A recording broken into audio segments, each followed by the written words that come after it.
Halo, salam jumpa kembali bersama saya di channel ini. Senang rasanya bisa kembali menjumpai Anda ya, Bapak Ibu teman-teman sekalian. Bagaimana kabar Anda?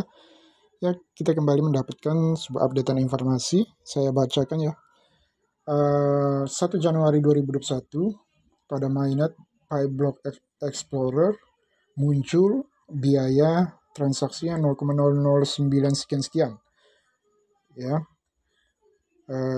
per satu transaksi. Jadi ini merupakan level paling rendah.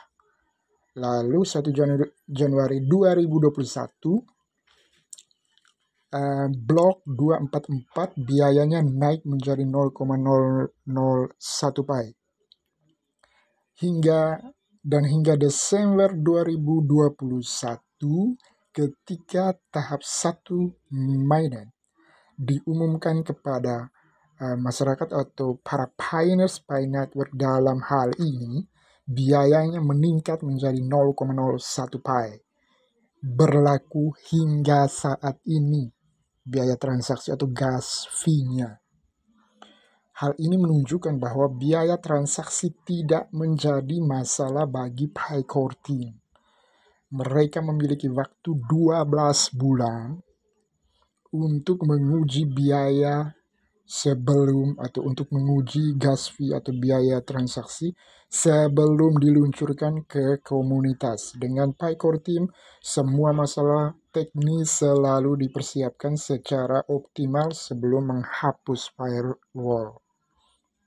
Kita bisa lihat di sini. Jadi mulai dari awal ya, ini 0,001. Nah ini dia mulai dari awal. Ya, 1 Januari 2021 0,000999 pi per satu kali transaksi. Ini termasuk level yang paling rendah.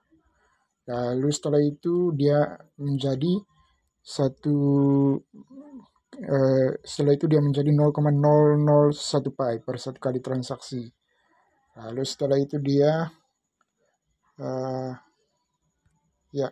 menjadi 0,01 pi yang berlaku hingga saat ini. Ya, jadi itu nanti dipersiapkan secara optimal sebelum menghapus firewall. Apa itu firewall? Pasti pertanyaan Anda sampai ke situ. Atau apa itu gas fee atau biaya transaksi? Ini juga yang harus diketahui oleh para pioneers Pi Network. Ya, Anda pasti bingung kan? Kok ada lagi biaya transaksi? Biaya transaksi itu bukan berarti kita keluar uang, bukan. Tetapi biaya transaksi itu dipotong dari koin Pi itu. Jadi misalnya kita transaksi beli produk ini, produk misalnya berapa.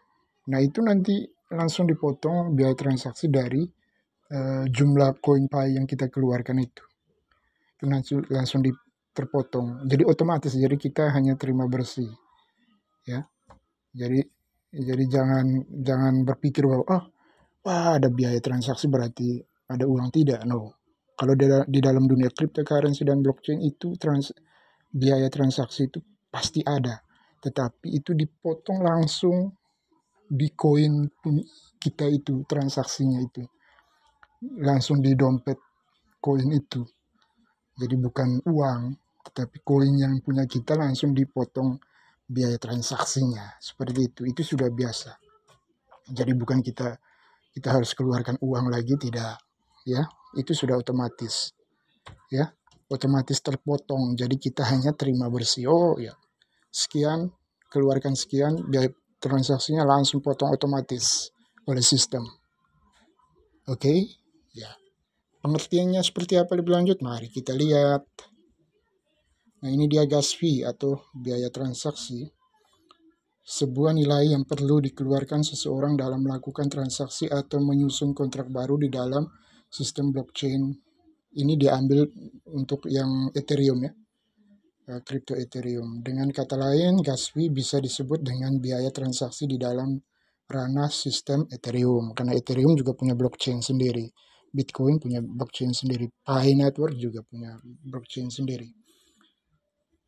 Dalam aktivitas rutin di sistem blockchain Ethereum, gas fee digunakan untuk mengalokasikan sumber daya dari mesin virtual Ethereum sehingga aplikasi terdesentralisasi yang berjalan di atas sistem blockchain Ethereum seperti smart contract dapat berjalan secara mandiri dan aman, ya.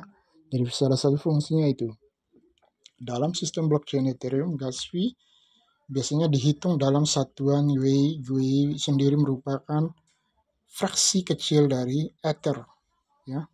Sebuah aset kripto resmi yang digunakan di atas jaringan Ethereum. Tarif gas fee sendiri ditentukan oleh penawaran dan permintaan antara penambang dan pengguna jaringan Ethereum melalui proses lelang, ya. Gambaran seperti itu.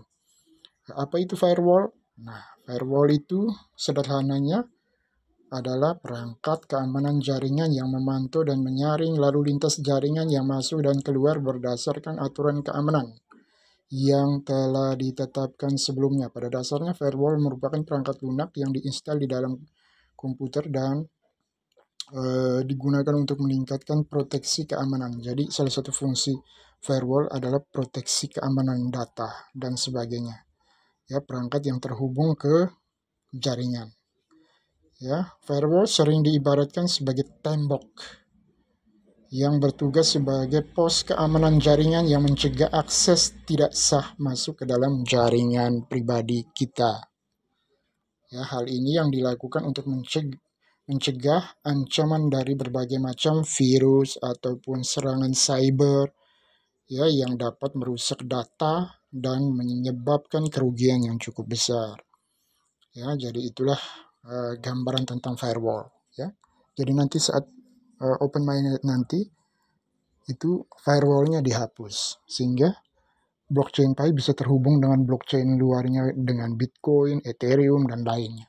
Kalau saat ini kan tidak bisa, belum bisa kan? Belum bisa Anda konversi Pi ke Bitcoin, belum bisa Anda konversi Pi ke mata uang kripto lainnya seperti Ethereum ataupun Tron ataupun Dogecoin belum bisa, ya, karena memang masih terhalang oleh tembok tadi firewall. Nah, ketika firewall ini dilepas, itulah open mainnet. Di saat itulah jaringan blockchain Pi Network terhubung dengan Bitcoin, Ethereum dan yang lainnya, banyak sekali mata uang kripto di pasaran, ya.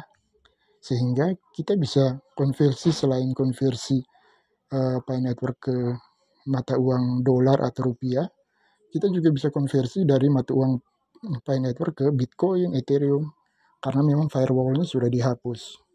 Oke, semoga bermanfaat. Sampai berjumpa kembali di video saya selanjutnya.